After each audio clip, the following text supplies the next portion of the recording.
Lauren, are you on? Good evening. How are you? Sorry about last week. What happened last week? Yeah, I'm very sorry about that. And thank you for your email about the assignment. That was another,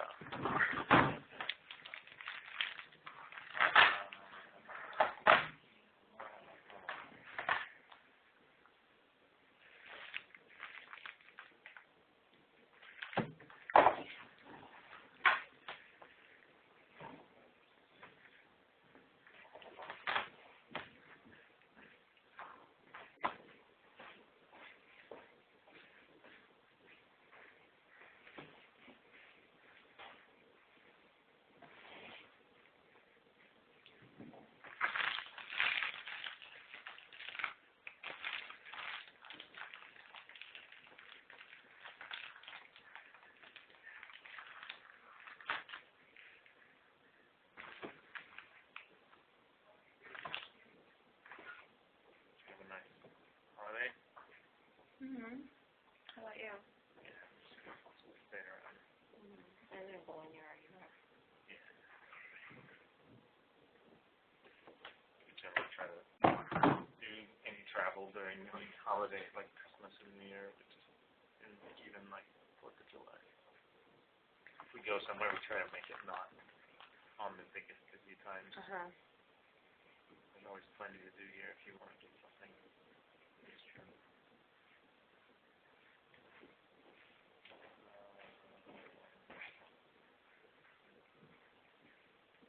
Actually, Michael, while we're waiting, I guess, for Lauren to come on, if you want to start up your machine, I can show you. I was able to find a way I can see what you see on Canvas to help you post your article readings. So those need to go into Canvas directly. Okay. Email. I think actually Just a copy paste. There's. have to find them again. You send them to me. I can send them back. Okay, thank you.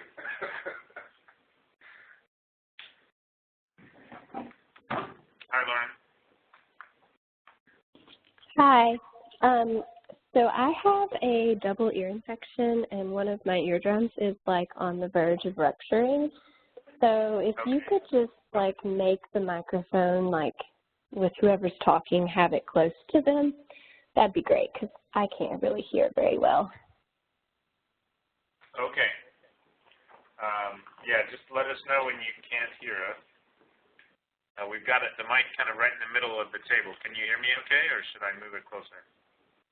No, I can hear you fine right now. Okay. Well, very sorry to hear that.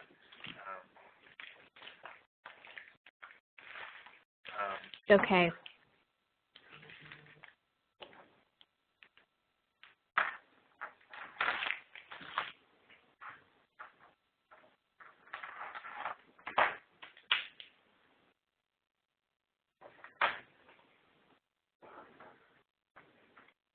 Well, Megan might be running a little late, but we'll get started.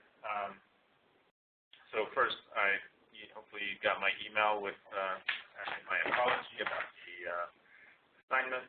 I thought it had been posted, and it had not. Through some of the joys of Canvas. So today we were going to dive into it, but I understand there isn't that. But what I can do is kind of go over it a little bit, or answer questions. For those of you that have started reading it yet, I can just answer some questions if there's anything that's not clear, and then we can see how best to use the time tonight. One thing I noticed, just housekeeping-wise, is the class evaluations. I'm always asked to let everybody know. Please fill them out. Looks like we've got 50% covered. So tonight you can take some time in class to those of you that haven't done it, just to finish that up. Now, from the email that I got, you didn't get mine? Which are you referring to? The class evaluation. Those don't get sent to us directly. They come later. Like after the year's done, then they send them out like as an anonymized list. I did them about a week or two Yeah. ago, and apparently may not be showing up. So it's 52 of the giant class of 4. 2 have done it and 2 have not. So so if you've done it, then you know you've done it. I assume. It's okay. Well, it can take as long as you want. I've never actually seen the reviewer side of it, but just the comments back. But it can be brief or it can be long if needed. So before I kind of go over, any particular questions about the final or the intent behind it? I haven't read it. I just. Okay. Yeah, I haven't. Okay. Yeah, either. So what we want to do is give you an opportunity here to take what you've learned and apply that to a project and flesh it out a little farther and really just put it all together in one package as a presentation. And an additional kind of an added bonus to being able to have this class in kind of the correct chronology of your degree. We can use this class and what you do at the end here as the basis for the studio from a program perspective. So that will allow you then to sort of jump headfirst in, starting in January, to a studio project where we don't have to spend a lot of time doing a lot of early programming and planning work, and you'll have that done, and then you can just dive right into looking at how do I take my bubble diagrams, my adjacencies, my schema visual program, and start to make that something that starts as a blocking diagram and eventually a floor plan and so forth. In other studios, there's been a desire or a need to do a lot of that programming and planning up front, and then they run out of time to actually get into doing interior design work. So this is really kind of the way they want it to work. So right now it's kind of site agnostic as an assignment, but it will be, this is the building, I identified that this building, the second and third floor, will be your site, but that doesn't have to be beyond just knowing that that's where it is. It doesn't need to drive exactly what you're going to do, but you can use that to inform as you so choose. Potentially, if you wanted to, you could use it as a justification for the specialties you want to follow. But again, it's like architecturally, it's not something you need to focus on over the next few weeks. What we asked is that you, for tonight, what we were hoping was, if the assignment had gone out, was that you'd be able to identify the care environment that you want to develop. And you could use some of the ones that you've done before in this course so far, at least the type and as a guideline. You already have some programs you've developed, but you could refine those, add some more information about the care model, things like that. And we can talk through individually sort of volumes, patient volumes that you could use as a guide to size the program. And then as you start to, what we would have been talking about today is any articles or research or books that you would have found to sort of help bolster that, the care environment you're choosing, the specialty you're looking at doing. And then some of the key components of the care model, which again, you won't have right now, but we can talk a little bit about that. And then to be starting on a current and future state process maps, similar to what you guys did here for the ED, but more related to the project type you'd be working on. And the whole deliverable would become, is really just one PDF that can be presented digitally on the 18th we've got at least 2, possibly 3 reviewers that'll be able to come. A mix of interior design, planning focus, and more like project architect, project manager focus, but all healthcare colleagues of ours. So it's, really telling the story of, for instance, if you chose cancer care or infusion, something to that effect, you would identify what it was that drew you to that, some of the baseline trends in the industry and the care model and how it works. Then you'd be building a program based on volumes that we would talk through. we may, tonight, we can start that discussion about the type of volumes and how that relates to the size of the building. And then let's see, where are we? I'm just scrolling through the, hopefully you can see my screen, right, Lauren? No, you can't. Yeah, I can see it. Oh, you can, okay. Nice check. Yeah, and then Megan said to let you guys know that she's on her way, Okay. and she was late at work. Okay. And also, I had a question about like the current state map. Yeah. Are we like, how are we going to have a current state? Is it going to be like a fictitious thing, or? It can be, yeah. So that's where I kind of noted. You could start with, for instance, in some of your reading, you might find examples of processes that aren't working in the environment you're working on, whether it's an imaging center or a specialty clinic or something like that, and then they may be talking about other ways to approach it. Like, for instance, the ED, what you guys did was you approached it from a split flow model, which is a contemporary model of care in a lot of emergency departments, and the current state that was being used is relatively typical of many emergency departments that don't use split flow or that use different methods. So it might be something where you find some information and you can build just a high-level kind of idea of the current state. It doesn't need to get down into super granular detail, but just to sort of start showing, like, here's a flow that's common, and here's how we want to approach it in our case, because we want to, make a particular, for instance, the front-end flow of check-in and registration. We want that to be better, and this is how we propose to do it.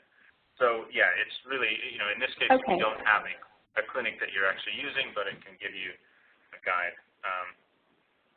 It gives you kind of a good exercise of doing that.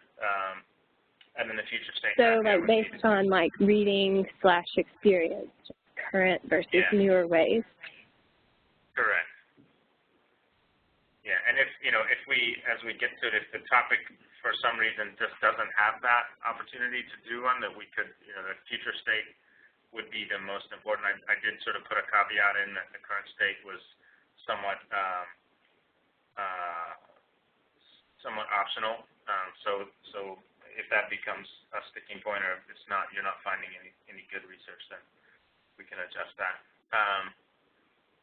Okay. And then from those future states, you'd have a visual program that would really identify and break down the different parts of the visual program using taking PDFs or JPEGs out of schema and then putting them into presentation level structure to where you can describe more what's going on visually, with flow arrows and things like that, but also with any sort of narrative or bulleted information you wanted to add into it. And then you would, and that one thing I've noted in order here is the visual program really being the key to it. The tabular program and the volume information is in particular, the tabular program could be an appendix in that sort. It doesn't, in the way that you organize your presentation, which it's already kind of at the back. And then the volume information as well. Those last three are sort of a little more of an appendix than they are the core of your presentation, but you want to have it all in one file. And I know this is somewhat truncated because of the past couple of weeks of hiccups here, but I think hopefully there's still opportunity to kind of pull stuff together.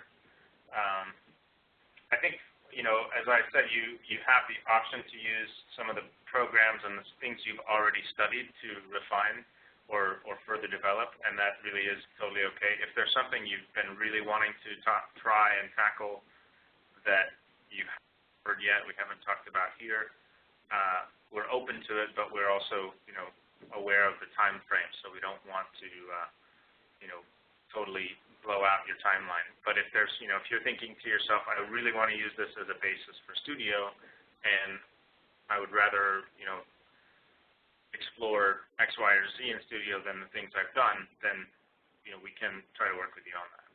So,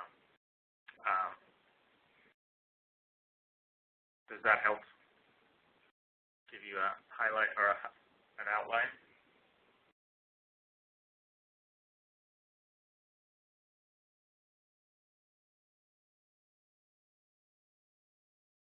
Okay, I'll take that as a yes. Lauren, sorry, did you hear that? Yes, sorry, I didn't know you were waiting for me to respond. No, it's okay. It's okay. I need like sign language. Yeah, exactly. So that's really the core part of it. Maybe we could go around the room. We can start with you, Lauren. Is there a specialty or a particular field of care you've thought of thus far that you have an interest in? And if you don't right now, that's okay, but I just want to open it up. Well, you just want like a specific section of like an ambulatory type setting, right? Yeah, I think like, I would. I'm thinking either an imaging center or like a GI related type, like endoscopy center. But I'm leaning more toward an imaging center. Okay. Yeah, and that's fair. I think imaging, actually including endoscopy might be a good one to do because of the scale of the building. I think we're somewhere around 20,000, right around 20-some thousand square feet between the two floors. So you could do some, a mix depending on the scale of your imaging center. Having a combination of the two could be nice to just, you'd have two floor plans that you could work with in different ways. An endoscopy suite with an imaging center. What's that? Sorry, I couldn't hear that last part. Wait, can you hear me? Yeah, I can hear you now. Okay, I said maybe an endoscopy suite with an imaging center. Yeah, that's a possibility, or it could even be a floor of each, where you might have a little more, but it could be a mix. You could look in to see what you've got for any complementary therapies, say between imaging and endoscopy, that may have some relations or disease states that might need it more than others, and see where there might be correlations. Like, if there was an additional beyond just the endoscopy suite itself, there might be some clinic space that would give you an opportunity for specialties to come in and get, a person might be coming in to get follow-up exams and things like that, and they might have some of that diagnostic and procedural space as well. Right. Yeah, so I think those two could be good. So if I do like an endoscopy suite, including some diagnostic and clinic and procedure type extra rooms as well, then would you want me to do the imaging section or leave that for someone else? Look what you can add from imaging that would complement those services. So it can be, you may all end up with some amount of imaging in what you're doing, and that's okay. And okay. We're not going to approach this. We aren't going to approach this from like a business case standpoint here. So I'm not going to go into like, well, could you make enough money doing this, that, or the other thing? So to open that up as well, if you think of anything that you think that could complement a patient experience and a patient's way of, or a patient's time and what they might need to be able to get to a visit, to be able to have the endos procedures or get the imaging done during the course of their, relatively busy life with potential dependents and other things like that. Think about that too as something you might, at a high level here, draft out a program and or draft out, not a program right so much, but a narrative of, what is this healthcare environment, what's going to be there from a healthcare standpoint, and what else could be there that could help a patient actually be able to even just get there, or that make it easier for them while they're there, and other things in their daily life that might be good to have, proximate to it. We know there's a pharmacy downstairs, so that's kind of not one you have to replicate. But there might be other sort of alternative therapies or other ways that you might consider that somebody might need on site. And I think, like, from a range, I can give you just sort of off the top here, like a range of visits for your volume for sizing. I'd say probably your endo, as you look into the details of it, somewhere probably in the range of, say, 10 to 15,000 cases a year, I think. And the same for your imaging. Those might break up depending on the modalities. But those could be numbers you could start putting into either volume calcs or SpaceMed and see how they start to roll out and see what see where you're starting to look. And part of the following semester, beginning of it, might be doing a little program validation, which is what happens. People say we want to do this program and have all this stuff and have all these ORs or all of these exam rooms, and then you come to saying, okay, well, you want all of this. This is how big your bag is, your building is, and what can you fit in it. So we'll do that later. Just as a general guide, I think that you can start with those, and then we can jostle on the numbers as we get. So 10 to 15,000 procedures and imaging visits each per year. Yeah. And I was thinking. Go ahead. Yeah, shoot for that for each of one for the 10 to 15 for the endo and 10 to 15 for imaging, and see how that starts to shake out. It might get bigger or smaller, and then just look at your complementary. I think those are your first drivers, and then you can kind of refine from there as you get into the other parts. A lot of times, whatever space they have left over, they can add in things like more exam or less exam. And maybe like some nutrition rooms or something, because there's a lot of weight loss that they associate with like gastro stuff. Like, like a lot of people have to fail certain like nutrition programs before they can have like bariatric surgery, stuff like that. Yep. I don't know if that would be something to add in. Yeah, definitely. That's a great idea. I think that's, those pieces, any of those kind of complementary care or complementary therapy, and one thing to consider is a lot of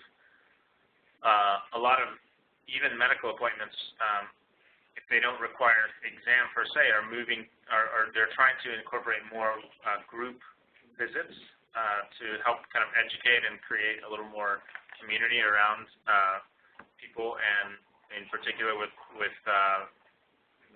that are looking at doing gastric bypass or things like that. Oftentimes they'll be doing group visits like that. And just this, you don't have to incorporate this per se, but something to throw out. You can, anyone here could Google. I think they call it a food pharmacy. There's one of the hospitals out. Maybe I mentioned this in the beginning of the year, but there's a hospital that's been doing a lot with diabetes care and so forth, and they incorporated what they call the food pharmacy into their building, I think, or nearby. They would have a nutritionist go with patients and help them shop for food, and they would write a prescription for the food, and the food that they bought was covered under their health care, and then they would teach them how to cook it, and they found a huge drop in necessity for using medication instead of and really kind of getting people to stick to changing some of their eating habits. But anyway, that's that. Okay. But yeah, but in the vein, I mentioned it just to think about anything that this is school, so like think of things that you just wouldn't imagine somebody doing or nobody's doing now, or what if somebody would do this, that, or the other thing. This is a place to kind of toss that out programmatically and conceptually, and start thinking about how do those interactions work, what do those do, and then you'll have time to pursue that in more detail in the spring semester. Good afternoon. Good evening. It's okay. It's okay. Totally understand. Yeah, as I opened, Megan's arrived. I'm just bringing her up, but again, apology for the submission mess up there. So I had to write the email just because I could imagine a lot of choice words being said when you've got the pop-up on the thing saying, this is due in 2 hours. But thanks to Michael for catching it. Okay, so what we were doing was we're kind of just starting to go around the room. We've gone over the assignment a little, and we can do that. I know you may or may not have had time to look at it, but just taking a first pass on what things might be studied. So Lauren's going to go with an imaging center and an endoscopy suite and some complementary care around that within these 2 floors. And we're looking, the guidelines right now are looking at 10 to 15,000 visits for each of those major specialties, and to start to see how that program shakes out, and to start developing a conceptual, say, thesis for what the statement, just like a paragraph, but for what your care model is and why it is, what's it about, and who you're trying to serve. And so with that, any other questions, Lauren, or should we hop over? Not yet. But am I doing primarily an endoscopy suite with the diagnostic and imaging and other ancillary services, or am I doing primarily an imaging center with an endoscopy on the side? Like, I would think it would be primarily endoscopy with the imaging and all the other ancillary stuff, right? Yeah, I mean, I think if you're moving towards like bariatrics and things like that, you might look at it that way. And so you might look at, as you start to look at that and look at some of the research you do, the imaging volume might come down, and maybe it's going to be heavier on the endo. I mean, with an imaging suite or an imaging, depending on the scale of it, they're going to want to keep it running, so they may open it to more than just one set of patients. Otherwise, right. You would just have a particular machine in the suite.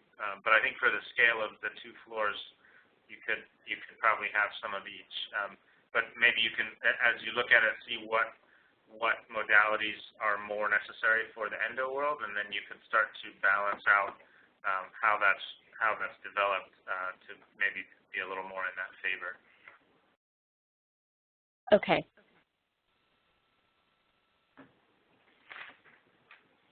And yeah, especially since you guys just got this a couple of hours ago. This is a first pass, but I know the week gets busy, but I would really encourage you to try to do a little of this quickly in the next day or 2 and get back to us with your findings, your thoughts, and then we can refine stuff out, and then you have some weekend time to dive in deeper, that kind of thing, because we are somehow December just appeared out of nowhere. Kind of been fast, but okay. Did you say 10,000 square feet each floor? Approximately, yeah. Let me see. I think I have it. Well, I don't have it on here. PDF, I think. But again, don't focus so much on the size of the building, and we'll just we kind of give you some volumes to work towards, and then we can refine that. Again, like the actual refinement of the program, the final program from program and visual program to building will happen next semester. Generally speaking, programming, planning, and design becomes, at one point or another, it becomes a 5-pound bag and 10 pounds of program sort of a thing. So, not unusual. Jessica, any?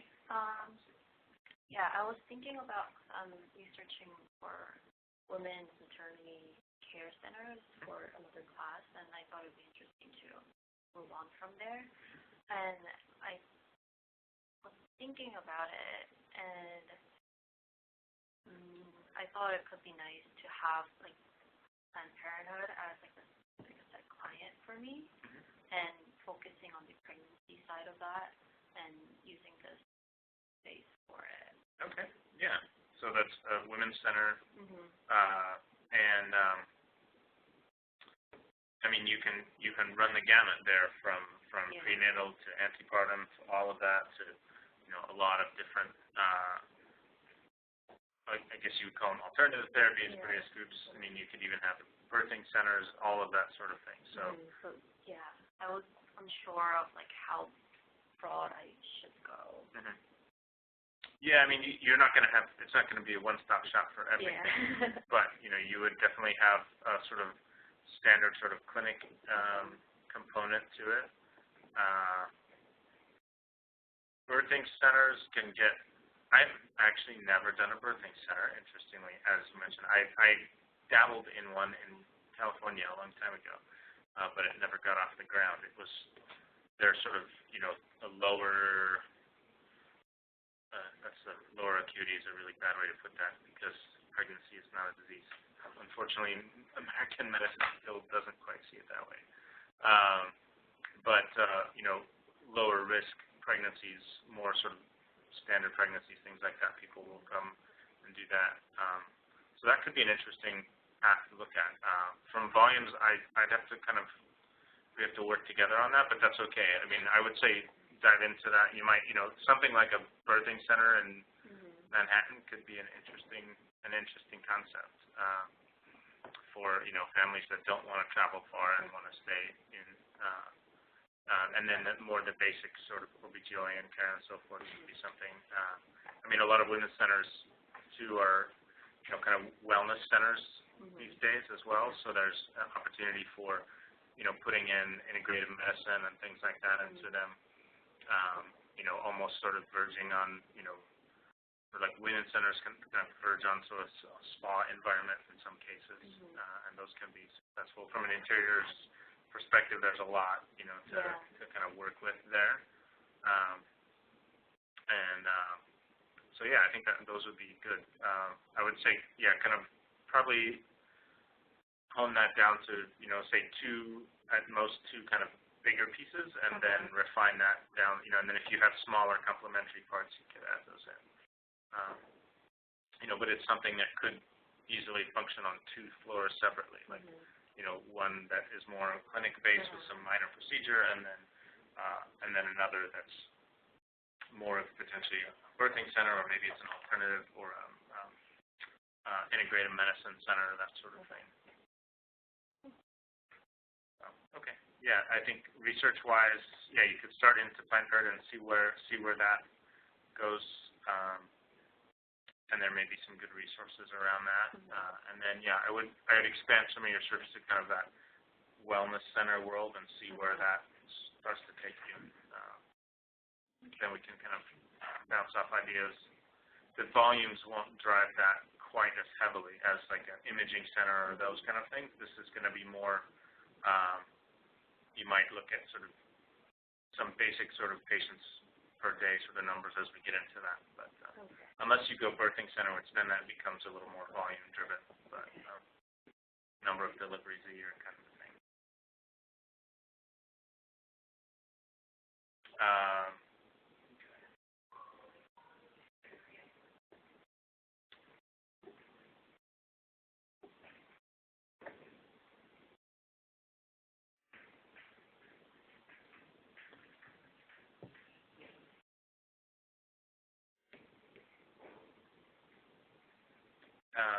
And Megan, did you have a chance at all? I saw your email, but have you had a chance? I can It was go over. more like a freak out, like I'm not gonna have anything. My apologies. I can just go over quickly if you haven't had a chance to look at this. I looked over the stuff that was posted last week. That was like the breakdown and The rubric? Yeah. Yeah, that's what showed up. Yeah, so I then published the whole thing. There's nothing that says, oh, by the way, your rubric's being published, but the whole thing that you just did isn't published, even though you pushed the publish button. But anyway, so the additional parts here are that we want you to basically take what you've learned and apply it now to a final piece that's, a little bit of a portfolio, at least for this. We will have a few reviewers coming in the 18th. It'll be, you can make a PDF that can be gone through like a PowerPoint. you're free to use as a basis the programs you've developed already. We'll need to refine them and adjust them, but or you can choose different topics. Lauren has done a mix of that now. She's got imaging and endo, and then Jessica's going to start a whole different path with, you can take some of the clinical space from that you've done, but then you can refine it further. So that's the idea, is to kind of take that, and then you'll see in the assignment all the parts of the deliverable. And today what we were going to talk about is, if you have an idea of the care environment, and then, you would have had time to look at some of the research and stuff, and we could have talked about it. But that's something you guys can send us over the next day or two. And then we're, talking about how you might size the program roughly. Okay, so with that, we can either, you or Michael can go with your first thoughts next. Any field of or particular study you'd like to try? I went through a list and immediately negated everything. I thought, gee, geriatrics, but then I realized there's nothing that would come into anybody's. Yeah, geriatrics is more of a primary care clinic. You could have a component of that. Yeah, but then I decided pediatrics, I didn't want to get involved with kids. And then there's one thing that I kept noticing, that everything that you assigned to us, you kept telling us that there was no cardio involved in it. So then I thought, well, why don't I do cardiovascular? Yeah. So that's what I'm going to link with. Yeah, so that would be cardiovascular, outpatient cardiovascular center. All right. It's going to incorporate a lot of different aspects of everything, just about. Mm-hmm. So should I concentrate on just a few particular areas, or just? Well, you'd want to rule out any of the inpatient side of cardiac. Strictly outpatient. Yeah. Okay. Because you would really need to have a hospital component for that. But you could look into what there are for outpatient cardiac procedures and what's shifting to outpatient. You as a cardiac center, you would definitely have, some exam rooms and things like that, and some basic diagnostic equipment that's in there. Those are relatively straightforward. When you get into the bigger modalities, you're looking at your cath labs and so forth. There are some that can be done outpatient, so it's something to consider. Just want to look through. I would say kind of start looking in some current research articles on what of those is maybe more so either going outpatient, maybe things that used to be inpatient that are shifting to outpatient. You could focus on some of those. And then from a volumes perspective, you probably would be somewhere in that same range, maybe somewhere in the range of like 20,000 visits, something like that. That's just a big rough number, but that's something that you can start to kind of see. And that, I think you might have some space depending on how intense it got. You might have a little space for some complementary therapies or, complementary services you might look into and see where that goes. You might look at, look and see if there's any sort of trends and changes in cardiac therapy, potentially focusing on a particular demographic. We don't, like we said, we don't need you or want you to build a business case, but you can develop a narrative around it. Like think about who would your customer be in this place, and why would they be here? And we will take this as a literal location here in Midtown. So there may be some things that you could play off on that, really, that might make it site specific, that might, create that narrative around, what people would be really coming to utilize this. And you have the option, because we're not dealing with business case,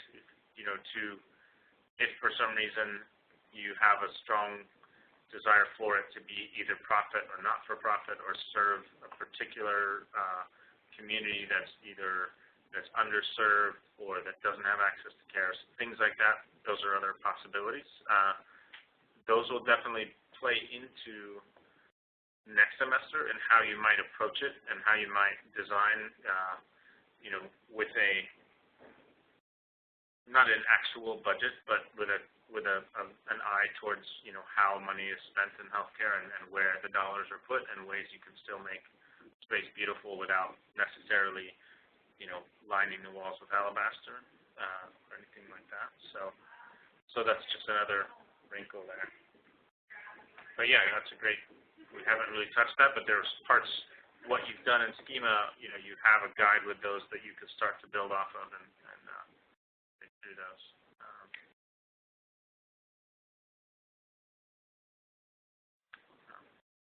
Should release assignments 20 minutes before every class.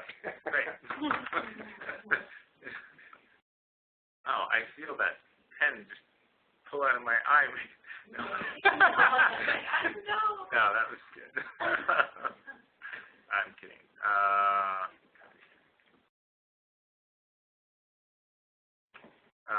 There's, again, related to wellness. That's something from the cardiac side. There's a lot of opportunity there for that. And I think a lot of it is that, finding ways to create these care environments that go beyond the sort of purely clinical are of interest, and especially from an interiors perspective, you can really have a lot more interesting kind of opportunity there in the palette than being, we're not going to have you just do ICU all the semester, which would be really important.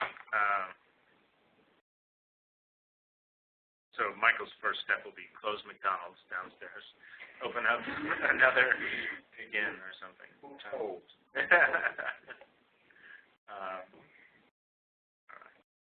Speaking of ICU, so my father-in-law's in the hospital, and we went yesterday to go visit him, and my husband was, like, shaving him, right? And he's like, but I can't see what I look like. There's not one mirror in the whole room. Wow. So I said, oh, when I help design a hospital, I'll make sure there's mirrors everywhere. And he goes, design a hospital? Yeah. I'm like, what do you think I've been doing? Yeah. Was there a bathroom in that ICU? There was, like, the toilet that comes out of the... Swim head. Yeah, okay. Yeah, that's unfortunate that there wouldn't be at least a hand mirror somewhere at their room. Yeah. Yeah. Little thing. I know. Yeah. Thank God for cell phones and the camera that can... Yeah. do stuff. Yeah. Did you look around the room? I did. I was like, maybe we can use, like, can we see the reflection in the door? Yeah. Myself, and he was like... I mean, did you... did I, like, take a picture? A couple of years ago, I had a family member in emergency ICU. And I swear, the doctor was there, the nursing staff was there because they were getting ready to explain the surgery. And I just sat there and looked around the room and took in everything. Yeah. Oh, look, they did that, look, they did that. Count your ceiling tiles and Now I'm trying to recall if there was a bathroom, and definitely there was no mirror. What if there's a reason? Well, my reason to him was usually people are so sick that Yeah. he knew the guy was not. But one of the other things that's happening now in this, the full time they were there, they were in the ICU from in and out. So they never got transferred anywhere else. yeah, that's, I mean, in old places I can see that. You don't really put a lot of mirrors in patient rooms, per se, partly because there's, like, you don't want that much sort of reflection. But in the bathroom, we would typically have mirrors, but it's an interesting point. Yeah. So now I'll understand the full mirrored wall in your exam room. So I know you got a problem. Don't take it out on the rest of us. Yeah, all right. So, speaking of which, have you reflected on your choice now in the 10 minutes you have? So I have two thoughts. And the first one, just because it's like my familiar world, but I don't think I want to do it, like an outpatient rehab setting. Mm-hmm. Maybe focused on like orthopedics. That does have some like imaging, like X-ray or something on one floor, and like doctor's suite, and another floor like therapy or whatever. But you were just saying before, I think this next option I think I want to go with maybe sort of like I don't know, like a geriatric, like community wellness center in like an underserved area that sort of does like health screening and I don't know, wellness type programs, something like that. So area-wise, you'd be here in this building. Right. So that you've got this location, but that doesn't preclude that. There's plenty of opportunity there. Yeah, that's an interesting. So kind of more of like a senior center with. Rehab obviously has some connections to that. So you could potentially blend all of that to have a rehab focus that's maybe more geriatric rehab or rehab / wellness. There's a project I think I might have shown that unfortunately is thus far unbuilt, but where there's a group in New Jersey who was developing. They had a couple of sites already where they have a wellness center, but they also have a rehab center like right next door to it, or in the same building, but just through another door. And in the one that we were working on, we were trying to connect the space so that you would go in one door if you were going to the wellness center and you had your membership you paid for out of pocket, and then you would go through another area to a different door to go into the rehab space that you had been prescribed and your insurance is paying for. But then you would come out with the therapist into some areas that were shared where you would come out, you'd be doing your rehab with the therapist, but you'd be in the gym effectively of the wellness center. And their logic for that was that they wanted to try to get people, having been prescribed rehab to get into the method and get into the rhythm of it, then transition over to becoming a member and paying just out of pocket for a regular membership. But from a health perspective, they saw the benefit of having, put someone on a 6-month course of you come to this place for 6 months once a week, and then when your prescription's done, you can just come as a regular member now, and you don't have to change your habit. You just get to continue with it. So there's ways where maybe there's some connectivity between those. And you're from if it was like a senior center, like that maybe had an adult day care component to it, that might be something that you could kind of think of the volume of how many people you have. There's some opportunity for decent amount of opportunity for life. Use, if you're a senior in New York City, maybe it's nice to still be in New York City, but you have an opportunity there for a lot of connection to other services around here. You might from that you might look around the neighborhood. There's some a range of economic diversity here too. Like just east, there's some larger NYCHA buildings and things like that. So that might be something that your narrative talks about is who would need these services and what would you be bringing them in, and are there connections culturally or socially that could happen here? Bringing together people of various backgrounds and various economic positions and so forth. A lot of what's been done in Europe is a lot of connecting, the young and the old, and giving seniors, real sense of meaning, and even if they've retired from one career, they have another. They can sort of start a different career in retirement that may relate to teaching or may relate to other social functions or things like that. So. That could be pretty cool. That's a good size, good 2 floors. So, and maybe you could move in some clinic space into that too. Then you'd have that sort of geriatric component. You could look and see kind of what are the complementary therapies, from a PTOC standpoint, but then are there other complementary medical, potentially diagnostic services that you'd want to have on site? Brings to mind things like your longer term diseases like diabetes and others, that sort of thing. So,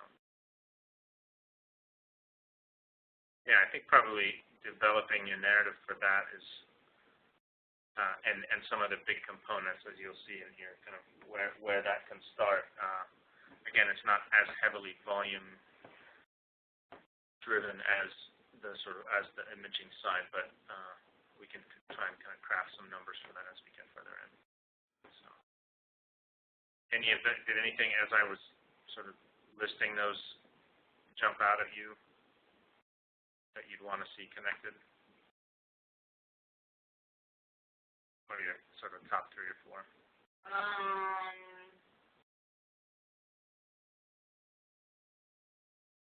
I don't know, maybe something like geriatric, adult daycare with medical service and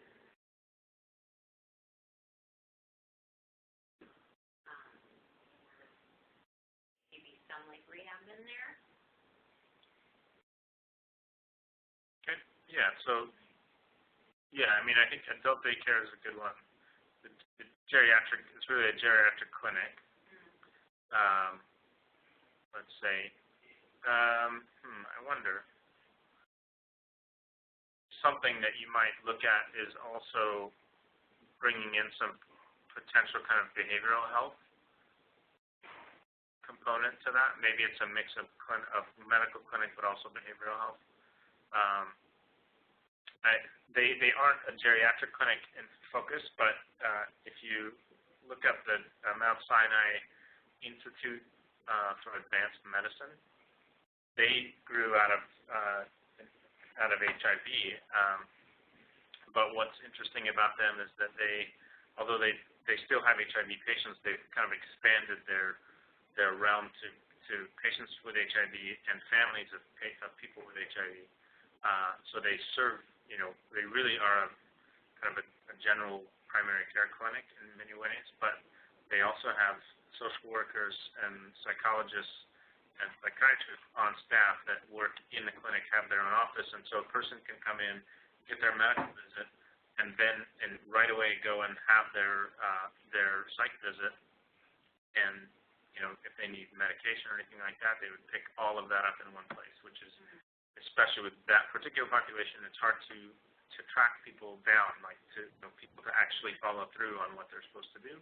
This is up in Morningside and sort of East Harlem and Morningside Heights, and so it's something where they found that, especially with those that have behavioral health issues, keep getting their medical care taken care of can be harder, and so with a geriatric population as well, you've got people that have various behavioral conditions that may preclude them from getting that care at the same time. So maybe finding ways that, seeing where those could connect would be nice. I could imagine like more of that and more of the daycare side of it might be a lighter scale, and you might have that clinical and behavioral with then the sort of rehab. It could be rehab, or it could be maybe it's more expanded clinical with some imaging or other modalities that are helpful to that population. And that's called Mount Sinai Institute for Advanced Medicine. IAM.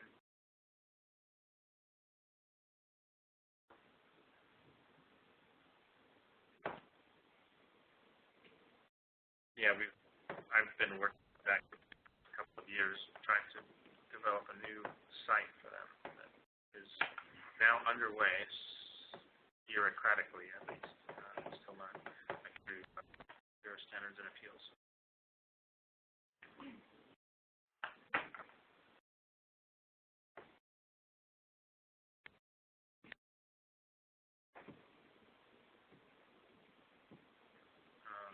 So yeah, and again, this is kind of the next couple of days to sort of do some research, flesh some of that out, come back with your thoughts, and then we can continue to refine that. But,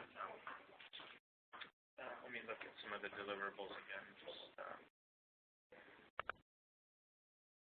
Yeah, so that under the deliverables, you'll have your base cover page narrative of the current trends that you've researched and other influences that are and findings from your research, and a summary narrative describing these key transformations in the care environment. That being, this can be, in some ways, your current state. Some of what you guys are proposing are things that they're kind of more like macro current states, in that, instead of looking at what we've done here at the level of a clinic, you might even have a current state that is like, people are looking for clinical care and behavioral care, and they can't get that in one place.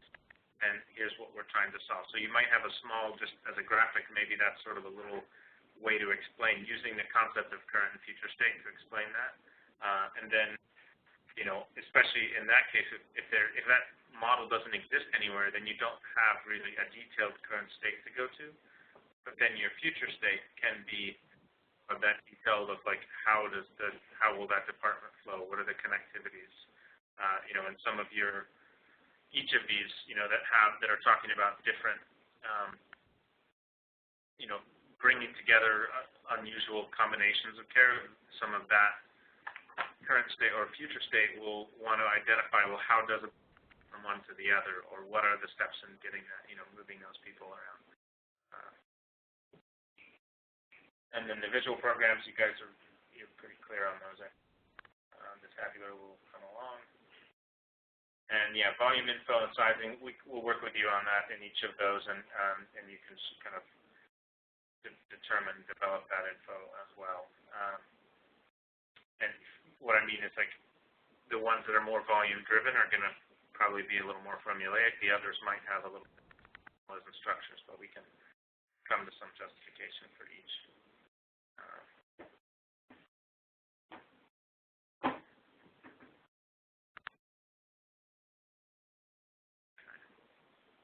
So one thing I mentioned in the beginning is just housekeeping.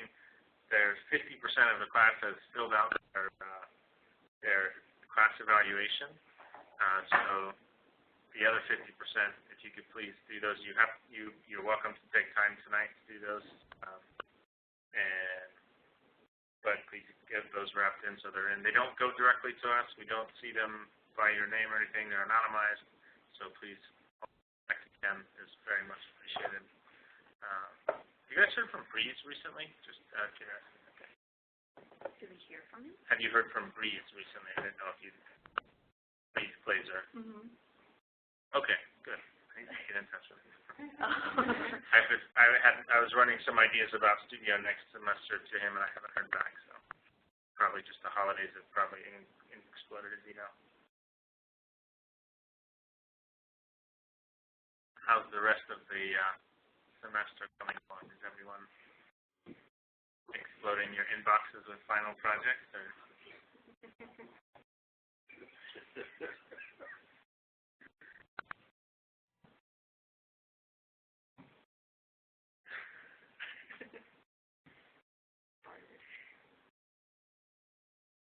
Are you all ramped up for next semester and excited?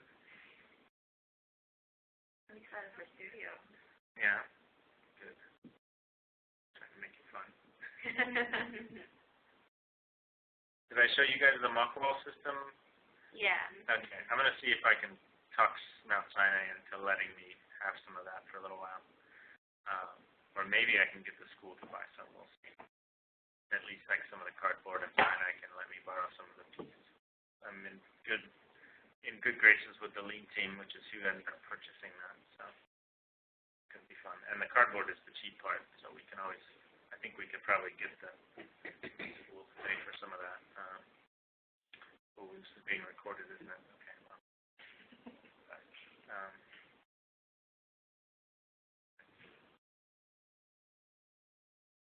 And Lauren, you won't be able to be here on the 18th, correct? Correct. Okay.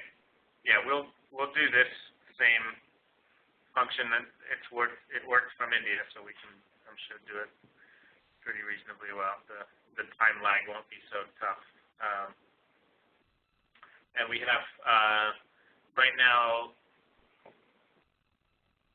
definitely two, and I think a third. I just put out last week to some of my colleagues, both at Array and NDBJ, to come in. They have a range of, some are interior designers, all healthcare people, but interior designers and project architects, project managers, and programmer planners.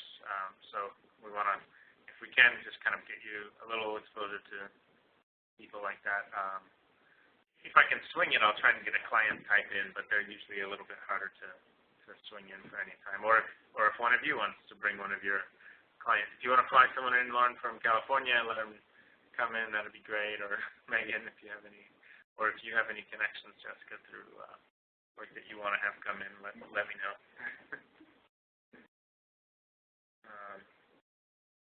Right. Well, due to the mistake here with the publishing, I know you guys need time to do some of this work. I can just let you start into that, or if anyone wants to meet one-on-one for anything, we can step out for a minute while there's work. Michael, I want to sit with you about the Canvas thing. I can show you how to upload those writings. But Lauren, I know your ears are in tough shape. If you don't have any other questions or anything, if you need to just get some rest, you can sign off if you like, or you can stay on. Okay, I'll probably go in just a little bit. Okay, sounds good. Yeah, got some eardrums. Do you have Canvas up, Michael? Yes. If you go to the assignments section.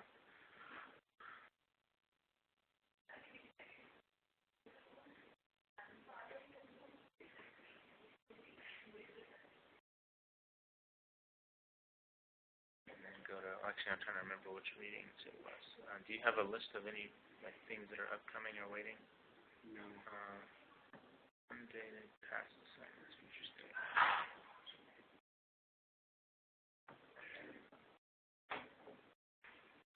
Let's go to reading week 2. We have just one quick. Okay, then just scroll down. So all you need to do is just click reply, click reply, and then you start typing. Or if what you've typed, you can just copy paste in, and then go to the bottom, and hit post. That's all. That's the only thing here. So I will resend them. Or actually, if you go to your inbox, it might be in your inbox already. Go to your sent.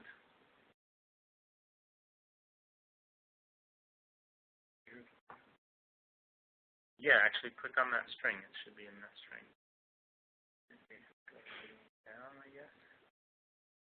Yeah, there you are. So you can just click on any of those and you can open them and then copy. Open them and copy and paste. Yeah. Okay, thank you. Yeah. Thank you. Or, you have to select the text and then copy paste. Okay, thank you. That way it's all set. Guys have a nice Thanksgiving. Again.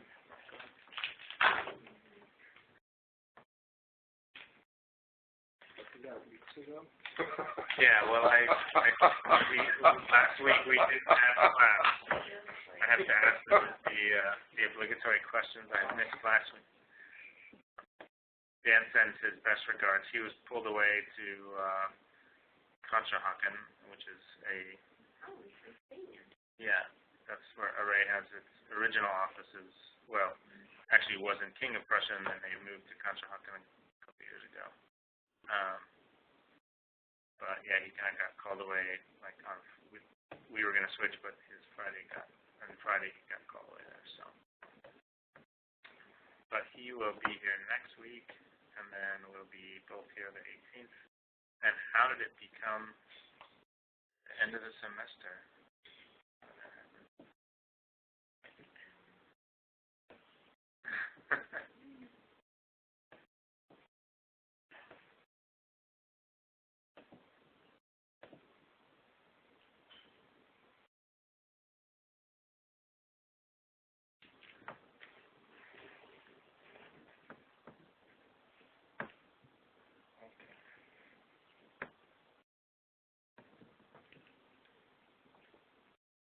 also, just on like a side note, when you mentioned how about when you were talking about Biggins project, how in Europe they combine like the old and young people, and I heard or like I saw like a post that like Seattle Hospital or the nursing home is combined with like a children's nursing home, like children's daycare. Oh, children's daycare. Okay.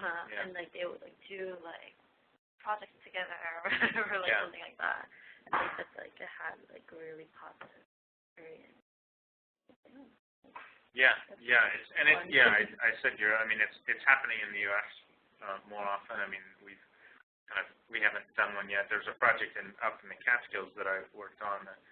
They had bought a big piece of land and they just wanted to put a small clinic on it in the beginning, but they asked us, well, what else might we do? And they did have some ideas of trying to do assisted living, and we said, well, if you did assisted living, you could expand your clinic into a wellness center, and then you could also develop potentially a school on the site that the people in assisted living could be, employees of or volunteers of or things like that to continue to, bring that. And I've seen, like nursing homes and assisted living that will bring kids in, that sort of thing. But having the place like right next to each other can be really nice. You can definitely help bring together that kind of what really the extended family is relatively rare now in the U.S. I know like my family is distributed, and my wife and I we're here, and we don't have any local family, so it gets tricky with babysitting and stuff like that.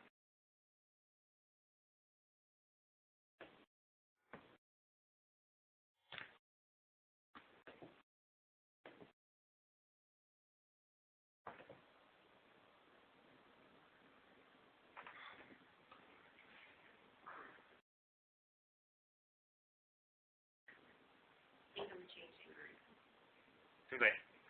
Already. Like completely, or? Maybe to like a disease-specific clinic, like a multiple sclerosis or like a Parkinson's or something like that, where there's clinical care, there's research, maybe there's like minimal diagnostic equipment, some like exam space. Yeah, those are, getting more specific within geriatric into disease is really good. And there may be some therapy. I mean, actually, I was just reading a book that in which Huntington's disease was brought up, and I worked at Terrence Cardinal Cook up on Central Park on the Fifth Avenue side. Has the first floor is 48 patients of Huntington's disease, and it's I don't know if you're aware of the disease, but it comes on in middle age, and then it becomes very debilitating relatively. Well, I mean, some not quickly, but eventually that's what happens. But there's an interim time where getting not necessarily rehabilitated, but just getting exercise and having those opportunities is something that they wanted from us to try to make it more accessible for their patients to get to, have not just go up to a rehab session, but have like a small gym on the floor and things like that. But yeah, that's a great idea. Try and kind of make it a little more specific. Do you have plans for that building? Sorry? Do you have plans for that building? I do have some plans for that building. Yeah, it's a funky old thing. Can I possibly get? For what purpose? For school or for? For school. I was interested in that building. Possibly, if down the line I needed to do something for a project. Okay. And while we were sitting here, I was looking at that building, going, and then I realized we have to use this one. Yeah. So, but yeah. We have some old sets of plans. Yeah, I have. It's an interesting building. I really like the location. And it's a strange layout, especially with the one right across from the park. Yeah, well, it's an old, the original hospital, that was called the Flower Hospital, and then the ORs were up on the top floors. there's some old, one of our guys found an old architectural record publication. I'm not sure where you can find it, but you might dig around. I'll see if I can find it still. That has, some of the images of the hospital rooms, like the day they opened. And, yeah, very interesting place. I'm actually reading a book that one of my colleagues just suggested. It's called God's Hotel, which is it's a name from an almshouse in France, the Hotel de Dieu, which was a kind of it was historically kind of a point where hospitals started to come to be more were becoming more medical and less pre-modern medicine. But it's actually a story of a place called Laguna Honda, which is a hospital in California that's now more of a rehab-focused hospital, but was and still is an almshouse in that it takes care of the poor and those who don't have anywhere to go, anywhere from just the elderly to people with particular diseases. But an interesting book on what the author, she calls it slow medicine, where she's trying to learn from medieval practitioners and doctors of the time and learn if there's anything that can be taken from the way they worked and applied to modern medicine. So if you're looking for something to read, I'm only about 150 pages in, but it's pretty good. And it's not a religious book, it just has that name. So just to be clear. Okay. Megan, I'm going to stop sharing, I think, unless you have any other things you need to show or see. No, I'm fine. Okay, sounds good. Do you want to hang on, or should we take you off? I think I'm going to just let you guys keep working. That's cool. And then you can reach out to us through the week.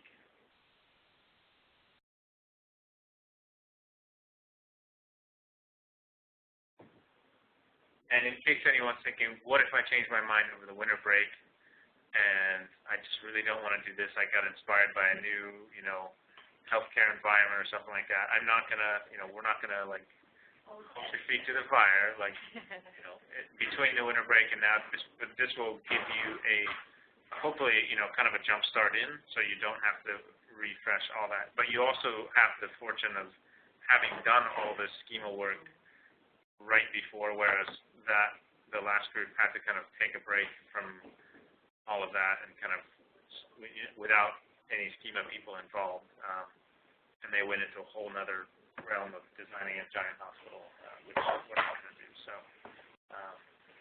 to the extent possible, you can use this as a guide for next semester. If you have to readjust, you can, but try to keep it minimal so you don't, I just don't want you to lose all your time doing that and not get into design. So.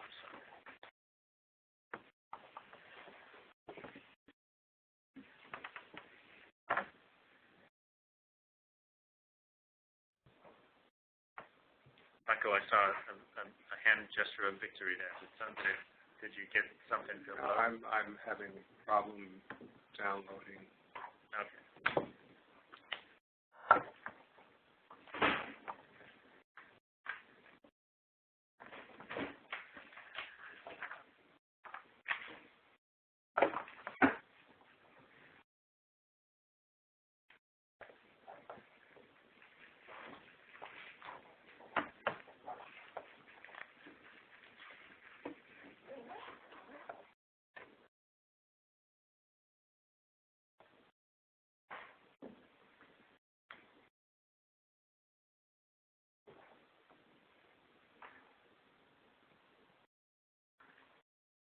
Okay, Lauren, I think I will, unless I'm actually going to let you guys just keep rolling, but I can leave you on and someone else can shut us down, or I can let you give your ears some rest. What would you prefer? Well, Jessica, do you want to discuss the project now or later this week? I don't have anything right now, so I'll just email. I don't really either, so we can just wait. We've got another project we're doing. That's what I was talking about. Okay. Got it. Okay, that sounds good. Okay, just you can text me then, okay? Okay. Thanks. All right, thanks. Bye. All right, thanks. Feel better. Thanks. I just need my eardrums to rupture, I think. But then I could be deaf, so we'll see. No, I mean, I can't hear, like, it's like I have those noise cancel